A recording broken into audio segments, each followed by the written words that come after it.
చిలకడ దుంపలు ఉడకబెట్టుకోవడం చూపిస్తున్నాను. చిలకడ దుంపల్ని కడిగి ఒక అరగంట నీళ్ళలో నానబెట్టి ఉంచాను. ఒక గిన్నెలో నెయ్యి వేసుకుని దుంపలు వేసుకున్నాను. స్టవ్ వెలిగించి సిమ్లో పెట్టుకున్నాను. కింద గిన్నె కన్నా ఒక పెద్ద గిన్నెలో నీళ్లు పోసుకుని ఆ గిన్నె తీసుకొచ్చి ఈ గిన్నె మీద పెట్టాను.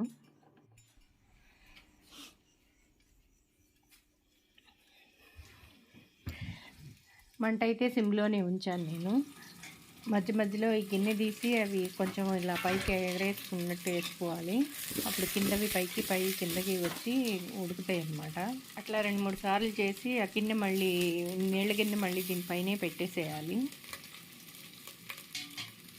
నీళ్ళ చుక్కలు ఆవిరి బొట్లుగా ఆవిరిగా పడి అవి స్టీమ్కి ఉడుకుతాయి అన్నమాట. 2-3 సార్లు పైకి అట్లా ఎగరేసుకున్నాను నేను. ఫైనల్గా చిలకడ దుంపలు అయితే ఉడికిపోయినాయి. మెత్తగానే ఉడికినాయి. చాలా టేస్టీగా బాగున్నాయి. Thank you for watching.